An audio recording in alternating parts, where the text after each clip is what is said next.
오늘 우리가 함께 살펴본 아모스 2장의 말씀은 세 나라, 모압 그리고 남유다, 이스라엘에 대한 심판의 메시지입니다. 모압 심판의 이유는 인명을 경시한 죄 때문이었습니다. 모압은 에돔 왕의 뼈를 불살라 죄를 만들었다고 합니다.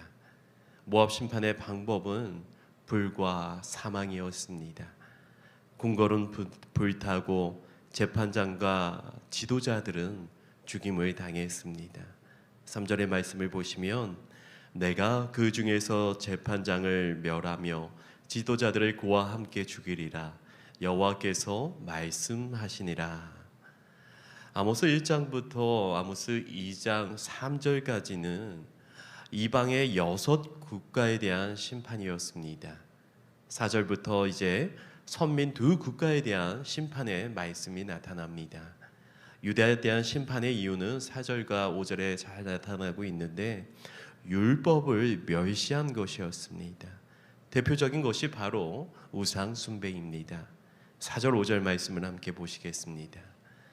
여호와께서 이와 같이 말씀하시되 유다의 서너 가지 죄로 말미암아 내가 그 벌을 돌이키지 아니하리니 이는 그들이 여호와의 율법을 멸시하며 그 율례를 지키지 아니하고 그의 조상들이 따라가던 거짓 것에 미혹되었음이라. 내가 유다의 불을 보내리니 예루살렘의 궁궐들을 사르리라. 이처럼 심판 방법은 불로 궁궐들을 사르고 권력과 삶의 터전을 거두어 가시는 것이었습니다. 북이스라엘에 대한 심판의 이유는 오늘 본문 6절에서 16절 말씀에서 설명이 되고 있는데 6절 말씀에는 은을 받고 오인을 팔며 신 한 켤레를 받고 가난한 자를 팔았다고 합니다. 즉 인신매매를 하였다는 것입니다. 요셉이 바로 그 예입니다.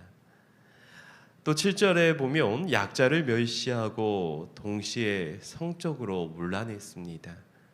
또한 8절 말씀에 제단 옆에서 전당 잡은 옷 위에 누우며 그들의 신전에서 벌금으로 얻은 포도주를 마셨다라고 합니다. 우상을 숭배하고 향락 속에 빠졌으며 가난한 자들에게 무자비함을 보여주는 것이었습니다. 이처럼 북이스라엘은 하나님의 은혜 가운데 은혜 받은 백성임에도 불구하고 오히려 세상 사람들보다도 더 악한 모습을 보여주었던 것이죠. 9절에서 11절에는 북이스라엘에게 주셨던 하나님의 은혜가 기록되어 있습니다. 가난한 이방인들을 멸하고 약속의 땅을 주시고 그리고 사람을 택하시고 거룩하게 하셨습니다. 그것이 바로 하나님의 은혜였습니다. 11절 말씀을 보시겠습니다. 또 너희 아들 중에서 선지자를 너희 청년 중에서 나시린을 일으켰나니 이스라엘 자손들아 과연 그렇지 아니하냐 이는 여호와의 말씀이니라.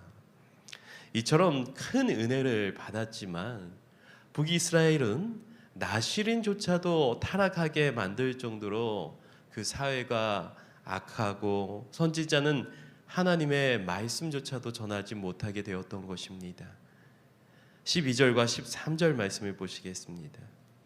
그러나 너희가 나실 사람으로 포도주를 마시게 하며 또 선지자에게 명령하여 예언하지 말라 하였느니라. 보라 곡식단을 가득히 실은 수레가 흙을 누름같이 내가 너희를 누르리니. 이 하나님께서 북이스라엘을 도망가지 못하게 누르시고 심판하시겠다라고 선포하셨던 것입니다.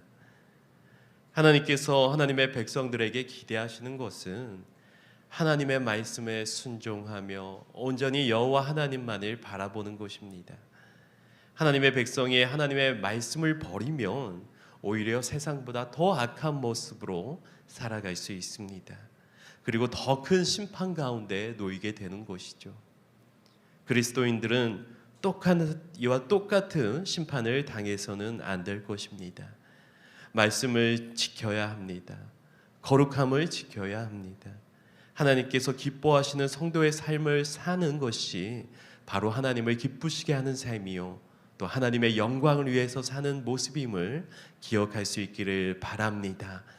우리가 살아갈 때 언제나 주의 말씀을 기억하고 거룩하게 구별된 자로서의 삶을 살아갈 수 있기를 간절히 소원합니다. 오늘 주신 말씀을 묵상하시면서 함께 기도하시겠습니다.